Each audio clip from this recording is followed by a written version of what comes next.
Hello students, very good morning. हम लोग जो बेसिक कंसेप्ट्स ऑफ केमिस्ट्री पढ़ रहे हैं, रसायन विज्ञान के जो मूलभूत नियम्स और उनसे संबंधित जो बेसिक जानकारियां हैं, उसके अंदर आज हम दो इम्पोर्टेंट परिभाषाओं से संबंधित बात करेंगे। दो इम्पोर्टेंट थिंग्स के बारे में बात करेंगे जिनमें कहीं ना कहीं उनका एप्लीकेशन, उनका यूज हर जगह पे अपने होता रहता है। उनमें सबसे इंपॉर्टेंट दो चीज आती है। एक तो होता है हमारा एटॉमिक वेट और एक होता है मॉलिक्यूलर वेट, यानी एक तो होता है परमाणु भार और एक होता है अणु भार। हालांकि एक तुल्यांकी भार भी अपन आगे बात करेंगे, वो पर्टिकुलर किसी एक उसका टॉपिक अलग से बनाएंगे।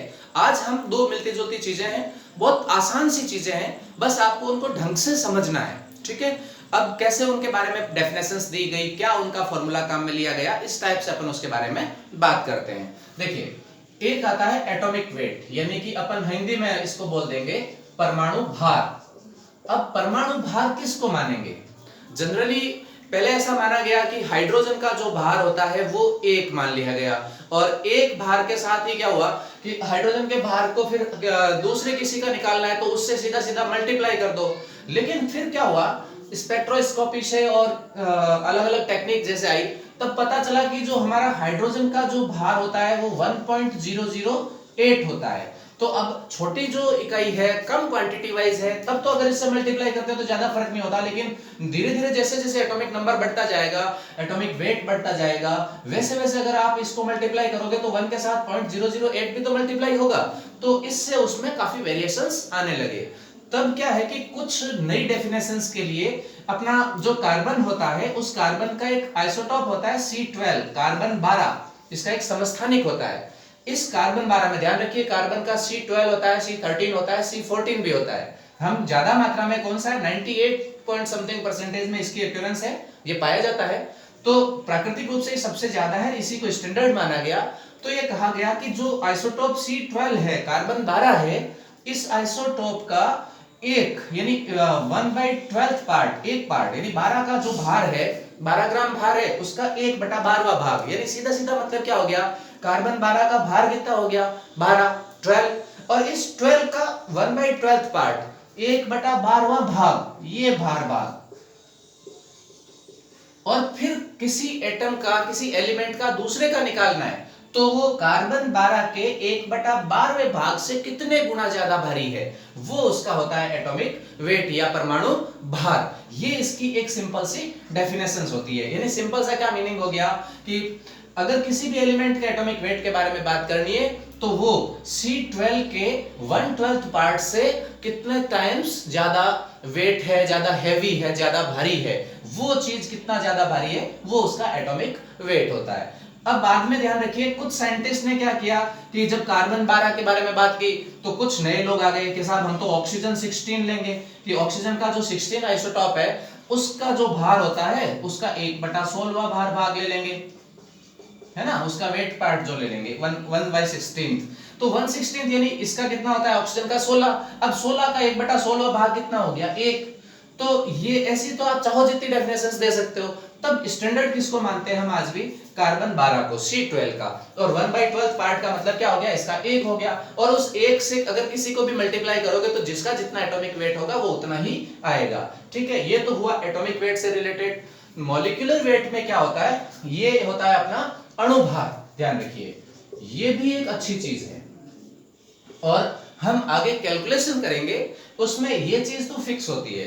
लेकिन जैसे जैसे अणु बदलता है, फॉर्मूला बदलता है, अभी अपन एग्जांपल से बात करेंगे, वैसे वैसे मॉलिक्यूलर वेट हर एक मॉलिक्यूल का अपना अलग अलग होता है ना। तो ये कैसे निकालना है, ये चीज हमारे लिए ज्यादा इंपॉर्टेंट है। ठीक है, अब देखिए अणु भार का मतलब क्या, मैं आपको एग्जांपल से लेता हूं। ये ले लिया हमने H2O। अब देखिए H2O का मतलब क्या है, इसमें 2 हाइड्रोजन है और 1 ऑक्सीजन है। अब एक हाइड्रोजन का हमें पता है 1.008 होता है। अब 1.008 को मैं अभी आपको समझाने के लिए राउंड फिगर में हाइड्रोजन का 1 मान रहा हूं।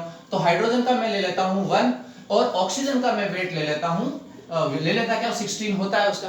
तो अब देखिए एक हाइड्रोजन का 1 है तो 2 हाइड्रोजन का कितना हो गया, 2, प्लस एक ऑक्सीजन का कितना हो गया, 16। तो टोटल कितना हो गया, 18। यानी कि H2O का जो टोटल वेट है वो कितना हो जाएगा, 18। इसी टाइप से अपन थोड़ी सी कैलकुलेशन को और बढ़ाएं, जैसे मान लीजिए मैंने एग्जांपल ले लिया CO2 कार्बन डाइऑक्साइड। तो अब इसको कैसे निकालेंगे, हमें पता है कि कार्बन का कितना होता है 12 प्लस एक ऑक्सीजन का कितना है 16, एक ऑक्सीजन का 16 है तो दो ऑक्सीजन का कितना हो गया 16 को आप 2 से मल्टीप्लाई कर दीजिए, कितना हो गया 32। अब आप इनको टोटल कर लीजिए, 12 प्लस 32 कितना हो जाएगा 44, तो ये CO2 का मास हो जाएगा। अब देखिए इनके लिए मैं आपको एक तरीका बता देता हूं, हालांकि मैं फिर कह रहा हूं ये कोई रूल नहीं है, एक जुगाड़ बता रहा हूं मैं आपको,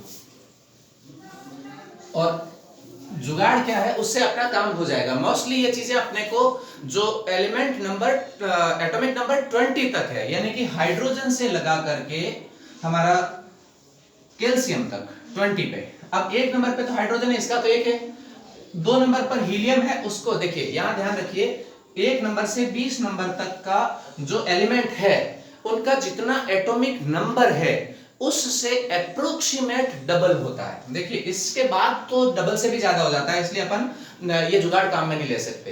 देखिए मैं फिर कह रहा हूं ये कोई रूल नहीं है, सबका इंडिविजुअल निकाला हुआ है, बट एग्जाम के पर्पज से आपको याद रखने में आसानी रहे, मैं इसलिए सिर्फ एक आपको जुगाड़ बता रहा हूं। देखिए जैसे हाइड्रोजन से लगा करके जो आप हाइड्रोजन को छोड़ दीजिए, ये तो 1 नंबर पे वैसे इसका 1 है, लेकिन इसके अलावा जो अपन मेनली 3 नंबर जो लिथियम होता है ना, वहां से लगा करके कैल्शियम तक की बात कर रहे हैं, 20 पे कैल्शियम है, इनका अप्रोक्सीमेट डबल। अब डबल में भी क्या ध्यान रखोगे कि डबल के अंदर अपना एक केजरीवाल फॉर्मूला लगा दो, दिल्ली में क्या ट्रैफिक कंट्रोल के लिए क्या फॉर्मूला लगाया था केजरीवाल ने कि एक दिन ऑड नंबर की गाड़ी चलेगी, एक दिन इवन नंबर की चलेगी। अब देखिए इवन का क्या मतलब हो गया, सम संख्या, यानी कि जिसका परमाणु क्रमांक सम है, जैसे देखिए 4 नंबर पर आपका बेरिलियम है, 6 नंबर पर आपका कार्बन है, 8 नंबर पर आपका ऑक्सीजन है, तो इनका जस्ट डबल कर दो, इवन का जस्ट डबल, यानी बेरिलियम है तो इसका कितना हो जाएगा 4 नंबर है तो इसका वेट हो जाएगा 8, एटॉमिक वेट है, ठीक है। कार्बन का 6 पर है तो इसका कितना हो जाएगा 12, ऑक्सीजन है तो इसका हो जाएगा 16, 8 का डबल कर दो, ठीक है। इसी टाइप से अगर ध्यान रखिए, ये मैं अब एक कंडीशन दूसरी वाली ऑड नंबर ला रहा हूं, अब ऑड नंबर हो, विषम संख्या हो, यानी जिसका परमाणु क्रमांक विषम हो, अब विषम वालों के लिए क्या कर दो आप डबल प्लस 1, यानी कि इनका तो आपने सीधा सीधा डबल कर दिया, इनका डबल प्लस 1 कर दो, यानी कि एक तो डबल कर दो उसमें एक जोड़ दो। जैसे देखिए, पर एक ध्यान रखिए इसमें ये मेटल जो है ना उनके लिए ये फॉर्मूला लगाना, फॉर्मूला क्या जुगाड़ लगाना। जैसे देखो अपना लिथियम है, लिथियम के मेटल है, लिथियम में कितना नंबर है, लिथियम का नंबर है 3, तो 3 का डबल कितना हो गया 6, तो 6 प्लस 1 कर दो, तो ये लिथियम का कितना हो जाएगा 7। इसी टाइप से जैसे एक एग्जांपल ले लो, मैं 11 नंबर पर आपका सोडियम है, तो सोडियम का कितना हो जाएगा 11 नंबर पर है, इसका मतलब इसका डबल कितना हो गया, डबल हो गया आपका सोडियम के लिए 11 इंटू 2 कितने हो गए 22, प्लस 1 कर दो यानी कि 23, है ना, इस टाइप से। लेकिन ध्यान रखिए नॉन मेटल के लिए ये अप्लाई मत कर देना। नॉन मेटल का मतलब जैसे फॉर एग्जांपल हमारा 7 नंबर पर, यहां पर 7 नंबर पर हमारे पास में अगर नाइट्रोजन ले हम, तो नाइट्रोजन 7 पर है पर नॉन मेटल है, देखो ये ऑड है पर फिर भी इसका कितना होता है 14, यानी डबल तो इसका भी हो ही रहा है, पर अगर ये कोई गैस है तो उसका जस्ट डबल कर दो, और कोई मेटल है 20 तक है ना 20 तक कोई मेटल है और ऑड नंबर में तो उसका डबल प्लस 1 कर दो, इससे हम एटॉमिक वेट हमें मिल जाएगा। तो अब जैसे 19 नंबर पर आपका पोटेशियम था, तो पोटेशियम 19 है, मेटल है और ऑड है, तो 19 का डबल कितना हो गया 38 प्लस 1 कर दो, तो 38 प्लस 1 में पोटेशियम का कितना हो जाएगा 39। लेकिन कैल्शियम मेटल भी है बट ये कैसा है इवन है, तो इसका जस्ट डबल कर दो यानी कि कैल्शियम का कितना हो जाएगा 40। ये मैंने आपको एक ट्रिक बता दी, इससे आप आराम से निकाल सकते हो, क्योंकि अपने मैक्सिमम जो कंपाउंड है वो इन्हीं से मिलके बने हुए हैं। अब एक एग्जांपल मैं करवाता हूं, बाकी कुछ एग्जांपल्स मैं आपको देता हूं, उसका आप कमेंट में मुझे एटॉमिक ये मॉलिक्यूलर वेट जो है वो आप मुझे बताएंगे, ठीक है। एक बार मैंने आपको ये तरीका बता दिया, कुछ के मैंने लिख भी दिए, ये इधर भी और इधर भी, इनसे मैं आपको एक मैं आपसे पूछ रहा हूं या एक मैं बता देता हूं, एक दो बता देता हूं और फिर आपको भी देता हूं कुछ। जैसे मान लीजिए एक मैंने ले लिया CaCO3 कैल्शियम कार्बोनेट, अब इसका आपको मुझे बताना है कि इसका मास ये आपका मॉलिक्यूलर वेट कितना होगा, ठीक है।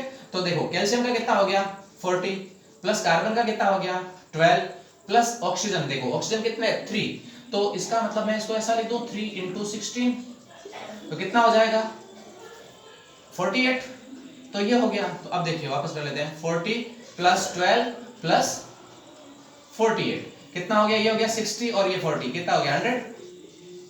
तो इसका मास कितना हो गया 100, यानी कि अपन इसको मॉलिक्यूलर वेट बोलेंगे ना, मास अभी वर्ड मास यूज नहीं लेकर के मॉलिक्यूलर वेट बोलेंगे। तो इसका मॉलिक्यूलर वेट कितना हो गया 100। ठीक है, एक एग्जांपल मैं आपको और करवाता हूं। देखिए ये ले लिया हमने H2SO4, अपना सल्फ्यूरिक एसिड होता है। देखो हाइड्रोजन का कितना है 1, एक का 1 है इसलिए 2 का कितना हो गया 2। सल्फर देखो कितने नंबर पर आ रहा है, इसमें से फॉर्मूला है वो ट्रिक काम में ले लो, 16 पर आ रहा है, 16 पर आ रहा है, इसका नंबर 16 है, इसका मतलब इवन नंबर है, प्लस ये नॉन मेटल है इसलिए इसका जस्ट डबल हो जाएगा। जस्ट डबल कितना हो गया 32। और ऑक्सीजन कितने है 4, 4 का मतलब है 4 into 16, एक का 16 है और 4 का कितना हो जाएगा, इसको मल्टीप्लाई कर दो। अब कितना हो गया, देखो ये तो हो गया 34 प्लस ये कितना हो गया 64।